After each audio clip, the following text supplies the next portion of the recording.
Hey guys, I'm finally back with another Pathfinder Lair video. Today I'm going to be talking about something a little bit different, and that is how to solve Pathfinder 2e's main problems. I get two major complaints about Pathfinder 2e. The first is that it is too boring at high levels, and the second is that the modules are too difficult. As I play this game more and more, I'm running into both of these problems. However, I still love this game. So I've been trying to come up with solutions to these problems, and I think I came up with one. In my experience, you only run into these problems if you think of this game as you would with other tabletop RPGs. What I mean is, Pathfinder 2e is designed around teamwork. Strategy plays a major part of this game too. Hold up.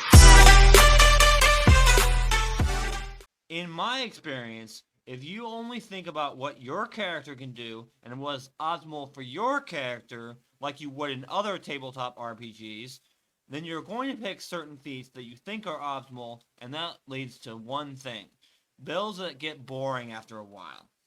It also leads to the problem of the game being too difficult. But let's look at the difference between a ranger that is built only for himself and a ranger that is built toward teamwork. A basic ranger that is built for himself would look like this. Let's say you're going for a bow wielder. You would pick feats based on the bow, wouldn't you? So like hunted shot or far shot. Eventually you would get to the point where you would keep on using hunt prey and hunted shot over and over. Now let's look at a ranger that is built toward teamwork. Maybe you want to use a bow. That's fine. It is fine to take some bow feats.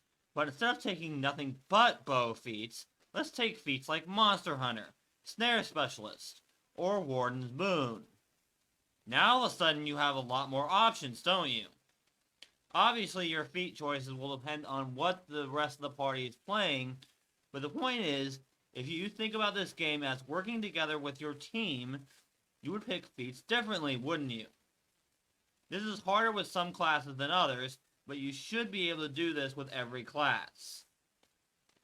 Another thing is that character creation and leveling up becomes a lot more fun because now you have to work with other players to figure out what works best together with your team.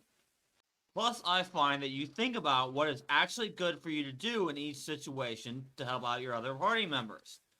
Things like actually using recall knowledge or setting snares for the enemy. Third actions are great for this. If you think about every class as a support class, then all of a sudden the game isn't so difficult or boring anymore. The point is that the game is about teamwork, not about just what your character can do alone, unlike other tabletop RPGs. I'll give you another example. Let's look at a spellcaster like a druid. Let's look at the wild druid.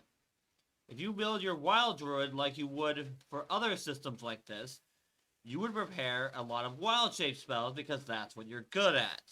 But if you built toward teamwork, then you're going to prepare some wild shape spells, but you're also going to prepare spells like Fear, Stone Skin, and Remove Paralysis. Again, what you prepare and cast will depend on the situation you find yourself in. If you think about every class in this way, it gives you an entirely new way to have fun, because you have to think each round, what can I do to help my other party members on my next turn? If you can't think of anything, it is fine to attack like you normally would, but most of the time, I find you're going to be able to do something to help at least one party member, at least if you're built toward teamwork correctly. And that's going to wrap up this video.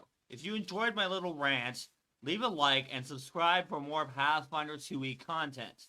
Be sure to check out my Facebook page, Twitter feed, and Discord server.